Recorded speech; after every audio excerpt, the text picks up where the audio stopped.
Hello friends, welcome to Studypedia. चलिए आज की वीडियो स्टार्ट करते हैं। आज के वीडियो में सॉल्व करेंगे एसएससी सीजीएल 2024 13 सितंबर का सेकंड शिफ्ट। इस शिफ्ट के अंदर 25 जो मैथ्स के क्वेश्चंस पूछे गए थे उन्हें हम सॉल्व करेंगे इस वीडियो में। चलिए स्टार्ट करते हैं। देखो, एक उसने हमें ग्राफ दिया है। कुछ बच्चों की एज है, मतलब ये 1 साल, 2 साल, 3 साल, 4 साल, 5 साल, और ये नंबर ऑफ चिल्ड्रंस, मतलब कितने बच्चे आते हैं उस एज के अंदर। ठीक है, उन्हें ग्रुपिंग करके हमें चार्ट उसने हमें रिप्रेजेंट किया है। अब उसने पूछा है what is the difference between the mean and the mode. Mean and mode हमें पूछा गया है। तो देखो, मोड क्या होता है? जिसकी हाईएस्ट फ्रिक्वेंसी होती है। हाईएस्ट फ्रिक्वेंसी किसकी है? मतलब जिसके अंदर कितने साल के बच्चे हैं? 3 साल के। तो मोड हमारे पास आ गया 3। ठीक है, मीन हमें निकालना पड़ेगा। मीन एक तरीके से क्या होता है? एवरेज। एवरेज होता है तो देखो 1 और 20 इन्हें आपस में मल्टीप्लाई करना होगा। 2 एंड 50 आपस में मल्टीप्लाई, तो ऐसे पहले निकाल लेते हैं। So 20, 100, 210, 200 upon 100। तो टोटल कितना आया? Sum of their ages 630 and divided by, ये सब आपस में प्लस होंगे, 20, 50, 70, 50 देन 20, तो 210। ठीक है, तो इन्हें आपस में डिवाइड करेंगे तो आंसर कितना आ गया? 3। तो मीन हमारे पास 3 आ गया, मोड 3 आ गया। उसने हमसे पूछा था the difference between the mean and the mode. तो मीन एंड मोड को आपस में माइनस करेंगे तो answer will B 0। Option number 3। ठीक है, नेक्स्ट क्वेश्चन देखते हैं। उसने बोला है P and Q are two fix point 10 centimetre apart. देखो, एक पॉइंट है P और Q है एक दूसरा पॉइंट। इन दोनों के बीच का डिफरेंस कितना है? 10 सेंटीमीटर। ठीक है, 10 सेंटीमीटर। उसने बोला है and R is a point on PQ such that, एक R पॉइंट है, ठीक है, इस तरीके से है कि PR कितना है उसके पास? 6 सेंटीमीटर। और उसके अंदर फिर अब उसने पूछा है by what percentage is the length of Q R. अब देखो, ये PR 6 था तो QR हमारे पास कितना था? 4 centimetre. By what percentage is the length of Q R decrease. Q R को हमें डिक्रीज करना है किस परसेंटेज पे? When the PR is increase by 5%। देखो, उसने बोला है अगर हम PR को 5% बढ़ा दें तो QR को हमें कितना परसेंट डिक्रीज करना पड़ेगा, क्योंकि दोनों का जो बीच का डिस्टेंस है वो तो कुछ नहीं होगा, वो तो 10 सेंटीमीटर ही रहेगा। तो पहले देख लेते हैं कि अगर हम QR को 5% इंक्रीज करते हैं तो कितना आता है। अगर हमने QR को 5% इंक्रीज कर दिया तो ये हो जाएगा 6.3। ठीक है, 6.3। पहले 6 था, अब कितना हो जाएगा? 6.3। अब ये जो 0.3 हमने यहाँ बढ़ाया है तो यही तो हमें इसमें से कम करना पड़ेगा। तो बस इसी का हमें परसेंटेज बताना है। तो 0.3 अपॉन में 4 मल्टीप्लाई बाय 100, तो आंसर विल बी 7.5%। ठीक है, ऑप्शन नंबर 3। नेक्स्ट क्वेश्चन देखते हैं। वो बोलता है अ ट्रेडर्स ओज a merchant 9,810 rupees due in a 1 year. देखो, किसी किसी को ये लगेगा कि ये जो अमाउंट है ये प्रिंसिपल अमाउंट है जो 1 साल में चुकाना है, और उसको क्या कहते हैं 9% पर एनम के ऊपर उसे चुकाना है, तो हम उसको 6 मंथ के अकॉर्डिंग, जैसे उसने बोला है कि 1 साल में देना है, बट ट्रेडर इसको कब सेटल करना चाहता है? 6 महीने के अंदर। ठीक है, तो उसने पूछा है कि कितना कैश उसे पे करना पड़ेगा। ये अमाउंट प्रिंसिपल नहीं है, ये एक्चुअल में अमाउंट है जो 1 साल के बाद। देखो, अमाउंट क्या होता है? प्रिंसिपल अपॉन में इंटरेस्ट। प्रिंसिपल प्लस में इंटरेस्ट, अपॉन नहीं, प्रिंसिपल प्लस में इंटरेस्ट, ये होता है अमाउंट। ठीक है, तो ये जो हमें फिगर दे रखी है 9,810, ये हमारा अमाउंट है। इसके अंदर प्रिंसिपल और इंटरेस्ट दोनों है। ठीक है, अब वो बोलता है कि एक उधार है जो 1 साल के बाद इतना हो जाएगा। ठीक है, उसने हमें प्रिंसिपल नहीं दिया इस केस के अंदर। उसने बोला है कि एक उधार है जो 1 साल के बाद इतना अमाउंट बन जाएगा एक प्रिंसिपल का। बट अब वो कहता है trader wants to settle the account after 6 month. मतलब 1 साल के बाद तो ये अमाउंट इतना बन जाना था, लेकिन अब वो कहता है कि 1 साल तक नहीं खींचना है इस उधार को, वो सिर्फ 6 महीने के अंदर ही सेटल कर देने चाहता है। ठीक है, अब वो पूछता है if the rate of simple interest 9% per annum, तो हमें बताना है कि 6 महीने के अंदर उसे कितना कैश देना पड़ेगा। तो देखो, 9810 माइनस, अगर मैं इसमें से प्रिंसिपल माइनस कर दूं तो मुझे सिंपल इंटरेस्ट मिल जाएगा, क्योंकि ये अमाउंट था ना। देखो यहाँ पे amount minus principal is equals to में सिंपल इंटरेस्ट, ऐसे ही होता है ना। अब यहाँ पे सिंपल इंटरेस्ट का फॉर्मूला लगा दो, प्रिंसिपल इनटू में रेट है हमारे पास इतना, और टाइम तो ये 1 साल का था, ठीक है ना। देखो अब मैं इसका, ये इधर मल्टीप्लाई हो रहा है, इधर तो 9p रह गया, और ये इधर जाके मल्टीप्लाई हो जाएगा 98,100 माइनस में 100p, तो 98,1,1,2,3 इज इक्वल्स टू में ये इधर माइनस हो रहा है, उधर जाके प्लस 109p। तो प्रिंसिपल का हमारा वैल्यू कितना आ जाएगा, प्रिंसिपल अगर मैं इनको आपस में करूँ 1 जा और ये 9 जा, ठीक है, तो हमारे पास प्रिंसिपल कितना आ गया 9,000, ठीक है। अब बस हमें 6 मंथ के अकॉर्डिंग इसे कैलकुलेट कर देना है, तो 9,000 मल्टीप्लाई में 6 मंथ है ना, तो 6/12 9%, ठीक है, 6/12 9%, तो 6 1 जा 6, 6 2 जा 12 और 2 और 45 9 जा 405, ठीक है। तो ये तो उसे प्रिंसिपल पे, सॉरी सिंपल इंटरेस्ट पे करना है, ये जो 405 आ गया ये हमारा इंटरेस्ट आ गया, और प्रिंसिपल कितना था उसका 9,000, तो प्लस में 9,000, तो टोटल उसे जो 6 महीने के बाद अमाउंट पे करना है वो है 9,405 रुपीज़, ऑप्शन नंबर सेकेंड, ठीक है। सो क्वेश्चन नंबर 4 देखते हैं।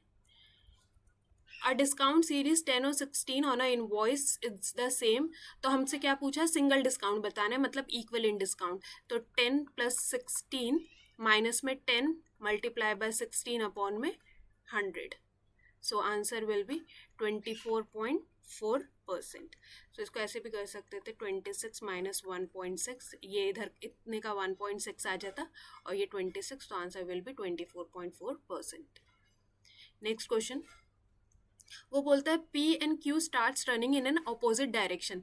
जब भी ऑपोजिट डायरेक्शन में भागा जाता है तो दोनों की, तो हमें रिलेटिव स्पीड निकालनी होती है। रिलेटिव स्पीड कैसे निकालते हैं, दोनों स्पीड्स को आपस में प्लस करके, ठीक है। In a circular track if their speeds are 10 और 8, तो रिलेटिव स्पीड कितनी आ गई हमारे पास 18 metre per second. Then after what time will they meet, कि कितनी देर के बाद वो मिलेंगे, if the length of a track is 1620, तो टाइम का क्या फॉर्मूला होता है, डिस्टेंस अपॉन में स्पीड, तो डिस्टेंस हमारे पास कितना है 1620, speed is 18, so answer will be 90 seconds. Next question देखते हैं। देखो ये है किसका क्वेश्चन, सोल्यूशन वाला। सॉल्यूशन वाले जो जितने भी क्वेश्चंस होते हैं, इसके अंदर एक चीज़ थोड़ी सी समझने की होती है, अगर किसी भी मिक्सचर का, मतलब 2 मिक्सचर्स ही आप उसके अंदर मिलाओगे तभी एक सोल्यूशन बनता है, तभी उसे हम, ठीक है ना। तो अगर उसके अंदर 2 डिफरेंट इंग्रेडिएंट्स हैं किसी भी सोल्यूशन के अंदर, वो अगर आप उसे 4 बॉटल्स में भी रखो, ठीक है ना, अगर आप उसको 4 बॉटल्स में भी रखो, ठीक है, आपने 4 बॉटल्स में रख दिया, अगर जो भी आपके इंग्रेडिएंट्स है, 2 इंग्रेडिएंट्स है सपोज, तो फर्स्ट बॉटल में अगर वो 2:5 की रेशियो में है, तो सेकंड में भी इतने की रेशियो में होंगी, थर्ड में भी और फोर्थ में भी, इररिस्पेक्टिव ऑफ देयर क्वांटिटी। ये कोई मैटर नहीं करता कि उनकी क्वांटिटी कितनी है। सपोज इसके अंदर 10 लीटर है, इसके अंदर 20 लीटर है, इसके अंदर 50, इसके अंदर 60 लीटर है, बट जो इसके अंदर मिक्सचर का जो सोल्यूशन है, जो भी इंग्रेडिएंट्स हैं, ए और बी अगर 2 इंग्रेडिएंट्स हैं, तो वो सेम ही रेशियो में, कितनी भी आप बॉटल्स में उन्हें निकाल लो, वो इसी रेशियो में आपको मिलेंगे। और आप अगर उन्हें रिमूव करते हो तो भी वो सेम रेशियो में रिमूव होते हैं। बस अगर आप कुछ मिक्स करते हो तब हो जाता है कि गिवन क्या है क्वेश्चन के अंदर। तो चलो अभी फिलहाल तो इतना कुछ नहीं है, बस आपको इतना ही समझना था कि वो कितने भी बॉटल्स में हो वो बिल्कुल सेम ही रेशियो के अंदर होते हैं। अब देखो वो कहता है 2 डिफरेंट क्वांटिटीज, देखो मैंने क्या ना, क्वांटिटी से हमें कोई फर्क नहीं पड़ता कितनी भी क्वांटिटी में हो, 2 different quantities of the same solution having ingredient A and B stored in 2 different containers, ठीक है। इन अ फर्स्ट कंटेनर, जो फर्स्ट कंटेनर था उसके अंदर A और B का रेशियो, A और B किस उसके अंदर थे 252 लीटर और B है 441 लीटर, ठीक है। इसे सिंप्लीफाई करोगे तो इनका रेशियो आ जाएगा आपके पास 4:6, 7, ठीक है, इतना यहाँ तक हो गया। इन the second container the total quantity, देखो अब ये है टोटल क्वांटिटी, ठीक है, ये क्या है टोटल क्वांटिटी। तो अब उसने पूछा है how much the solution in the second container was made up of ingredient B. देखो 1188, अगर मैं इनका रेशियो का टोटल से डिवाइड कर दूं तो कितना हो गया 11, और हमें किसका इंग्रेडिएंट बताना है बी का, तो मल्टीप्लाई बाय 7, तो 11 1 जा 7 8 जा 56 और 7 1 जा 7, so answer option number 1 756 litre ingredient B है उसके अंदर। अब देखो the circle of the radius of a circle is 8 centimetre, ऐसे एक सर्कल है, इसका रेडियस उसने हमें दे दिया कितना 8 centimetre. The distance of a point lying outside the circle, एक पॉइंट है जो सर्कल के बाहर में है, मान लेते हैं P है, outside of a circle from the centre is 17 centimetre. अब इस पॉइंट से सेंटर का डिस्टेंस ऐसा ही दिया है इसने, the distance of a point lying outside of a circle from the centre is 17 centimetre, ठीक है। The length of the tangent drawn from the outside point two the circle. अब देखो यहाँ से लेके ये एक टेंजेंट ड्रॉ करिए, तो बस वो इसी का पूछ रहा है, तो देखो हमें इतना तो याद ही होता है, ट्रिपलेट है 8 15 17, एक ट्रिपलेट है तो 8 17, तो ऑब्वियसली ये कितना रहेगा 15, नहीं तो आप कैलकुलेट करते सॉरी मैं भूल गई। चलो क्वेश्चन नंबर 8 देखते हैं। which digit should come in a place of x and y, x and y के प्लेस पे क्या आना चाहिए if the number is divisible by both 8 and 5, both 8 and 5। देखो 5 के डिविजिबिलिटी रूल के अकॉर्डिंग एंड पे क्या होना चाहिए 5 या 0, देखो सबके पास है 5 और 0, तो आप इसको एलिमिनेट नहीं कर सकते। और 8 का डिविजिबिलिटी रूल क्या कहता है, लास्ट 3 डिजिट क्या होने चाहिए 8 से डिविजिबल होने चाहिए। तो देखो ये 4 है, आपको पेयरिंग में रखना पड़ेगा 4 0 5, 8 से करोगे 8 5 जा 40, रिमाइंडर कितना बच गया 5, तो डिविजिबल नहीं है। देन 4 4 40, सो 8 5 जा 40, अगेन 8 5 जा 40, कंप्लीटली डिविजिबल है, तो ऑप्शन नंबर सेकेंड। अब देखो a chord of the larger among two concentric circles. अब टू कोसेंट्रिक सर्कल्स कौन से होते हैं, जिनका सेंटर क्या होता है सेम, ठीक है ना, जिनका सेंटर क्या होता है सेम। अब उसने बोला है 2 कोसेंट्रिक सर्कल्स हैं, the chord of the larger among, ये जो लार्जर जो ये बड़ा वाला जो सर्कल है इसकी जो एक कॉर्ड है वो कुछ ऐसे है, ठीक है, इसकी लेंथ हमें दे दी 20 सेंटीमीटर इस कॉर्ड की, and it is tangent to the smaller circle, मतलब ये इस सर्कल से टच कर रही है और इस सर्कल के लिए क्या है ये टेंजेंट है।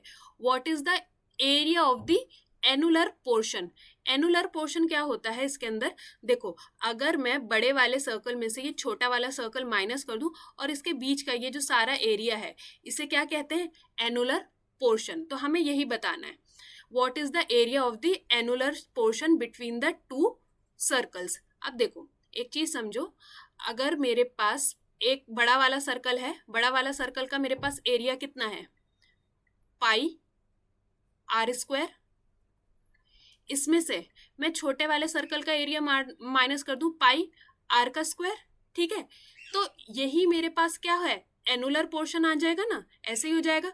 अगर मैं इसका फॉर्मूला बना दूं, पाई कॉमन ले लिया तो R square minus R square, ये मेरा एनुलर पोर्शन फाइंड करने का एक तरीके से फॉर्मूला बन गया। अगर मैं बड़े वाले सर्कल में से, बड़े वाले सर्कल के एरिया में से छोटे वाले सर्कल का एरिया माइनस कर दूं, ठीक है। देखो अब उसने अगर लेंथ दी है 20 सेंटीमीटर और मैं ऐसे करके इसके ऊपर एक परपेंडिकुलर ड्रॉ कर दूं, तो ये कितना हो गया 10 सेंटीमीटर, और ये इधर कितना हो गया, इधर भी 10 सेंटीमीटर, ठीक है।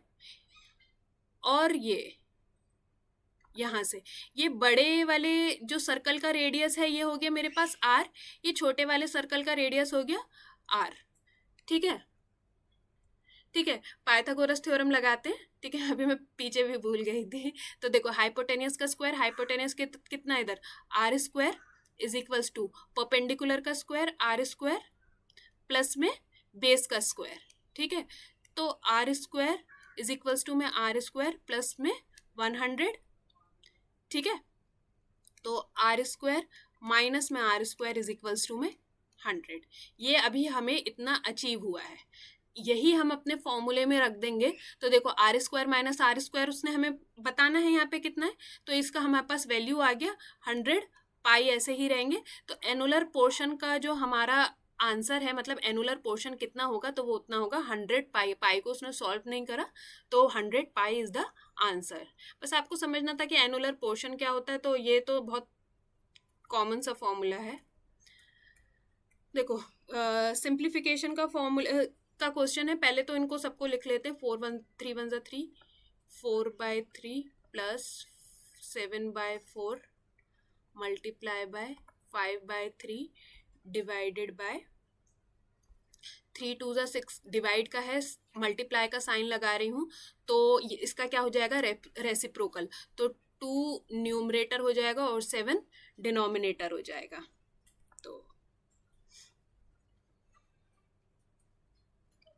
तो इधर 7 से 7 कैंसिल, 2 1 ज़ा 2, 2 2 ज़ा 4, ठीक है।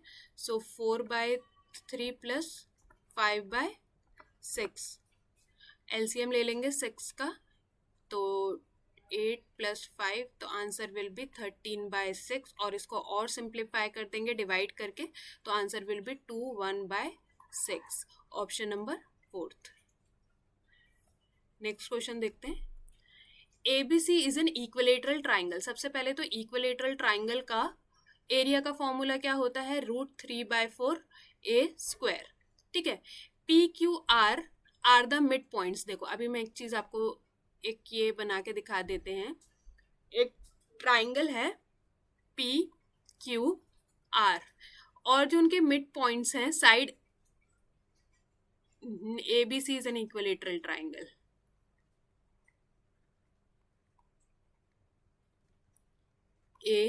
ABC is an equilateral triangle, और मिड पॉइंट्स क्या है, PQR। AB के ऊपर है P, BC के ऊपर है Q, and this is R, ठीक है। अगर आप इसे ऐसे ज्वाइन करो तो ये भी क्या हो जाएगा, एक ट्राइंगल बन जाएगा। देखो जब भी एक इक्विलेटरल ट्राइंगल के ऊपर मिड पॉइंट्स दिए हों, ठीक है, जैसे ये मिड पॉइंट्स हैं और उसे ज्वाइन करने पे ट्राइंगल फॉर्म हो गया, तो देखो अब अंदर कितने ट्राइंगल्स हैं, 4 ट्राइंगल्स हैं। तो देखो जो एरिया इसका होगा, जो एरिया इसका होगा, जो एरिया इसका होगा, और जो एरिया इस ट्राइंगल का होगा, तो इन सब ट्राइंगल्स के एरिया जो होते हैं वो आपस में क्या होते हैं, इक्वल होते हैं, ठीक है। इतनी बात समझ में आ गई, ये सब एरियाज आपस में इक्वल होते हैं। अब देखो वो क्या कहता है, if the length of a side of a triangle ABC is 11 centimetre, then the area of PQR, जो ये मिडिल वाला है, इसका हमें एरिया बताना है। तो देखो अंदर कितने पार्ट्स हो गए, 4 पार्ट है ना, 4 पार्ट्स हो गए।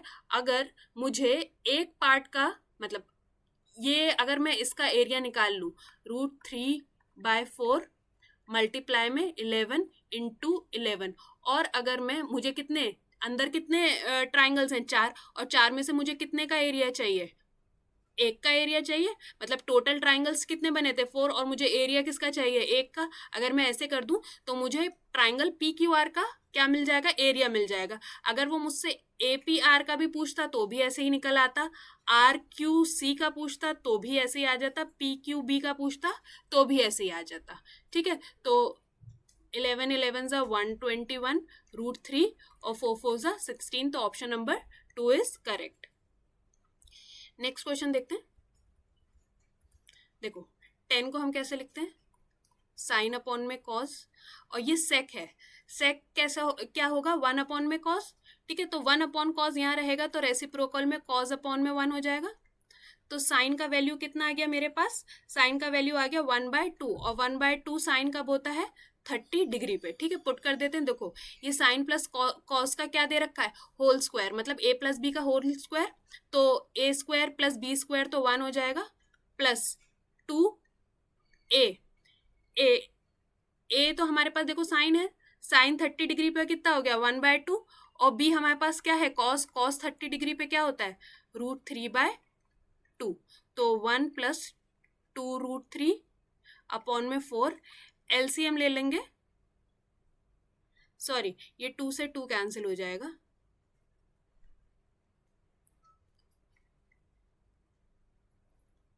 ठीक है, एलसीएम ले लेंगे तो 2 प्लस √3 अपॉन में 2, option number second is correct.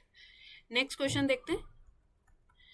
दो पाइप हैं, a pipe can fill an empty tank in 5 minutes and another pipe can empty it in 6 minutes। तो पाइप बी कैसा वर्क करता है, नेगेटिव में, ये माइनस करता है, मतलब एम्प्टी करता है, तो इसकी एफिशिएंसी 6 है और इसकी एफिशिएंसी कितनी है, माइनस में है 5।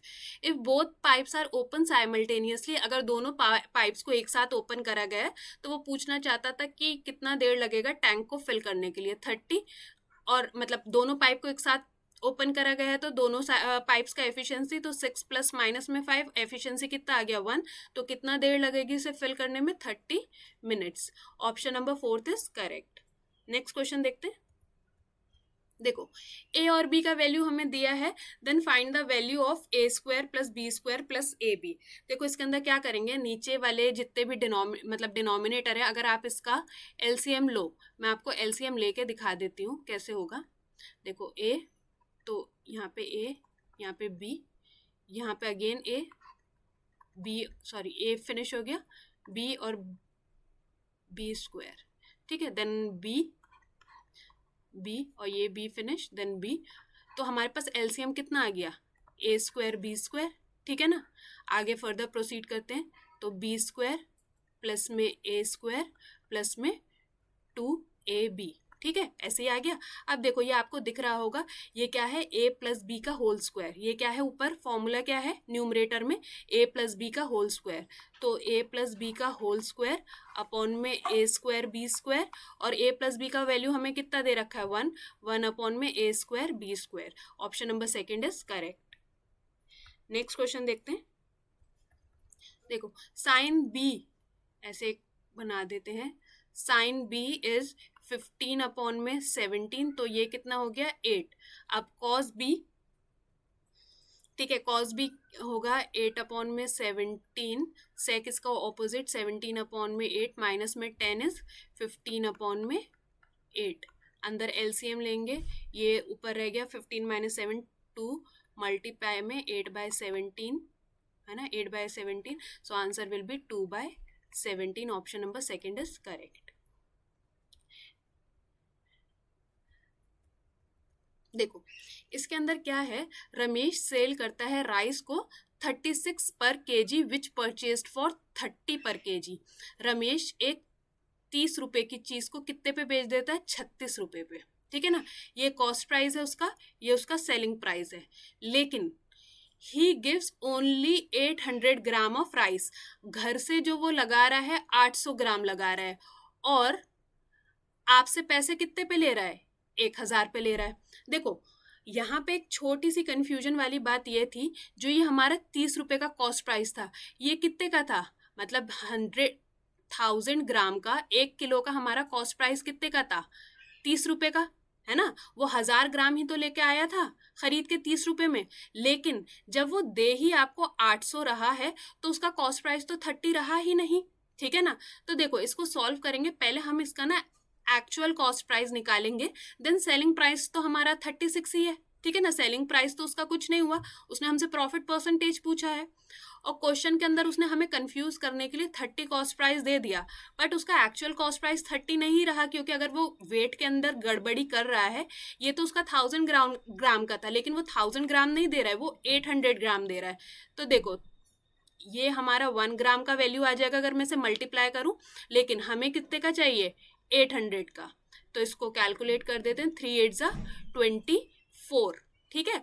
उसे उसका जो एक्चुअल कॉस्ट प्राइस, अगर वो 800 ग्राम ही दे रहा है, तो उसका एक्चुअल कॉस्ट प्राइस कितना हुआ, 24। तो नाउ अब ये क्लियर हुआ कि वो 24 रुपए का सामान कितने में दे रहा है, 36 रुपए में। तो प्रॉफिट कितने का हुआ, 12 का, और कॉस्ट प्राइस 24 मल्टीप्लाई बाय 100, तो उसे प्रॉफिट कितने का हुआ, 50%, ठीक है। Option number 1 is correct. Next question देखते हैं।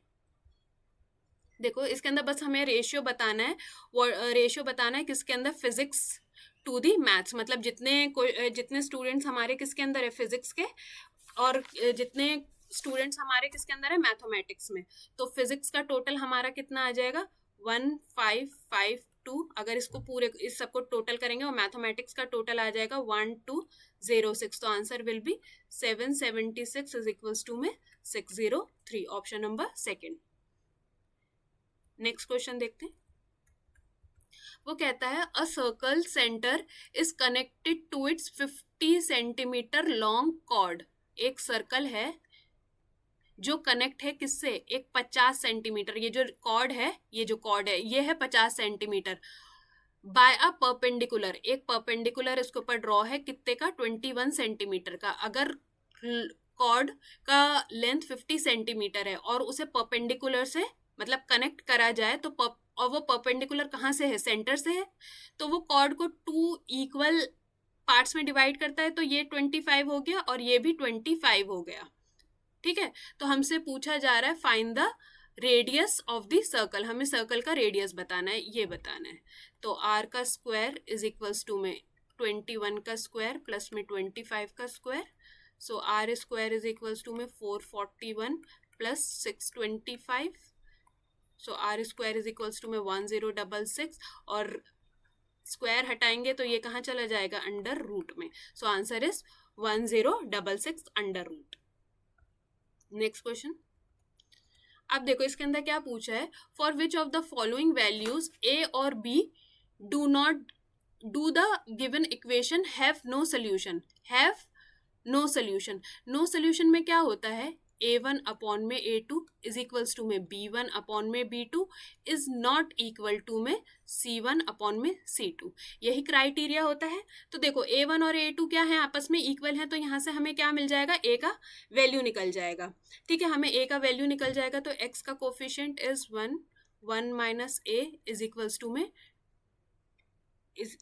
में माइनस a, अरे सॉरी जस्ट अ सेकेंड, ये हो गया माइनस a और इसका कोफिशिएंट 6, तो निकाल देते हैं। 6 इज इक्वल्स टू में माइनस a प्लस a का स्क्वायर। ठीक है, तो इसको और कर देते हैं, a का स्क्वायर माइनस, ये कुछ गलत लिख दिया,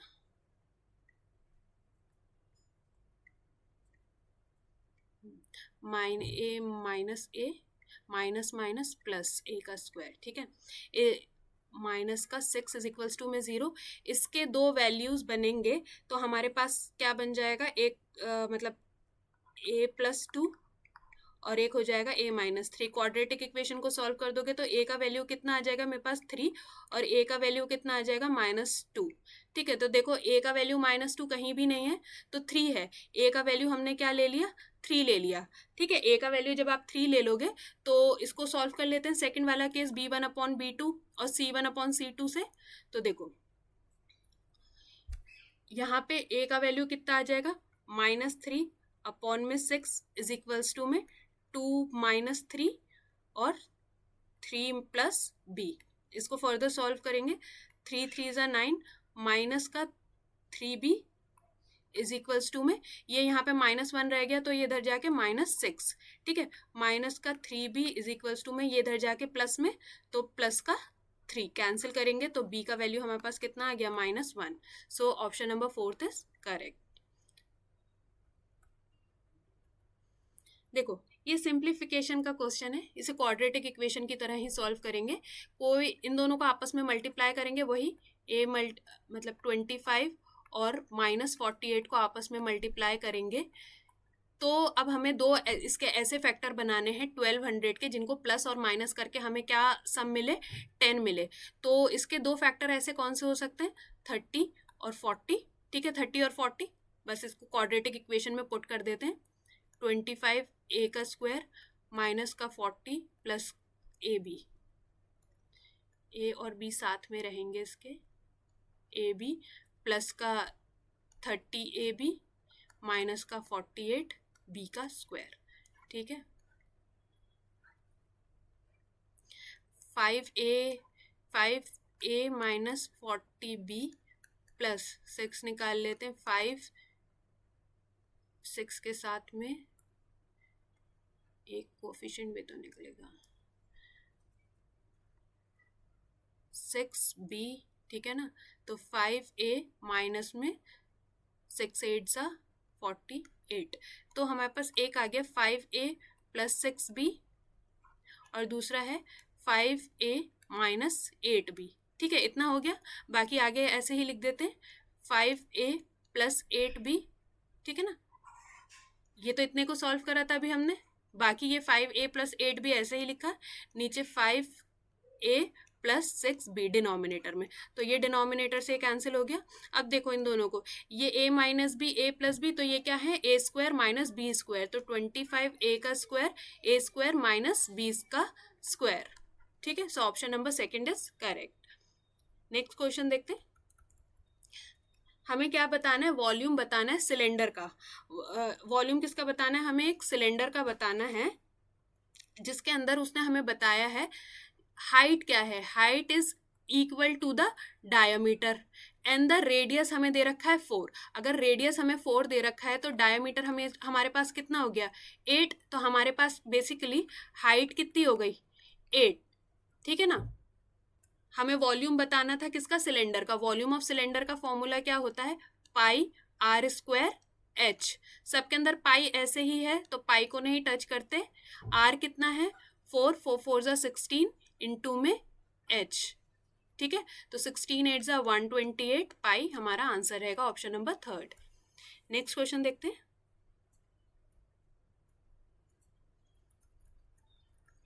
10 का वैल्यू दिया है तो साइन अपॉन में कॉस का वैल्यू दिया है हमें 5/7, बस पुट कर देते हैं। 7 5 जा 35 माइनस 7 3 जा 21, 7 5 जा 35 प्लस में 21 और ये 21 प्लस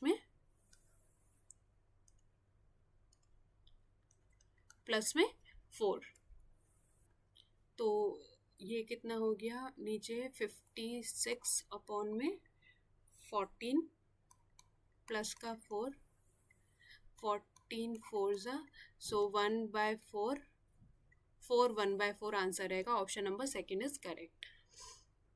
नेक्स्ट क्वेश्चन देखते हैं, क्वेश्चन नंबर 22। देखो उसने कहा है if the batsman has scored total 440 runs, total उसने कितने करे हैं 440 रन्स। उसने पूछा है how many runs did he score hitting by 4 को हिट करके उसने कितने स्कोर करें। देखो 4 किसके अंदर है येलो में, और ये कितना उसने हिट करा है 30%, तो 4 का 30% कर देते हैं। 3 4 जा 12, 3 4 जा 12, 32 132 option number third. Next question, बस इसके अंदर उसने क्या पूछा है what is the total number of the runs scored by all 4 batsman, तो इसको अगर आप टोटल कर दोगे तो आंसर रहेगा 3270।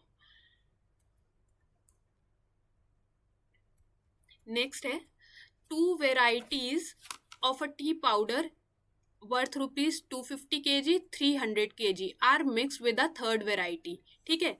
2 वेराइटी के जो हमारे पास चाय के पाउडर थे उन्हें मिक्स करा गया है थर्ड वेराइटी में।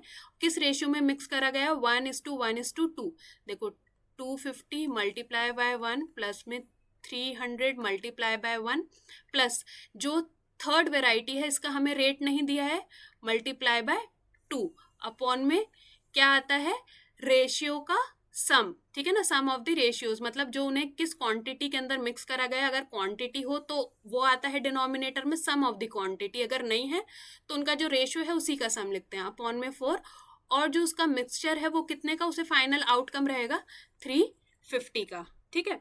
तो सॉल्व कर देते हैं, ये इन दोनों को प्लस करेंगे तो 550 प्लस में रेट नहीं है हमारे पास इज इक्वल्स टू में 1400, तो 2r इज इक्वल्स टू में ये दोनों आपस में माइनस करेंगे तो 850, तो इसका रेट हमारे पास निकल आएगा 2 4 जा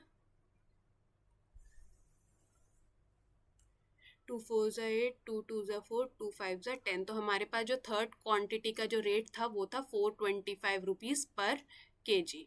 सो फोर्थ क्वांटिटी का रेट कितना हो गया 425 पर kg। तो आज के इस वीडियो के अंदर हमने पूरे 25 क्वेश्चन सॉल्व कर लिए हैं 13 सितंबर का सेकेंड शिफ्ट के लिए। होप ये वीडियो आपके लिए हेल्पफुल रहेगी, और वीडियो अच्छा लगा हो तो एक सब्सक्राइब ज़रूर करिएगा। थैंक यू सो मच, मिलते हैं नेक्स्ट वीडियो में।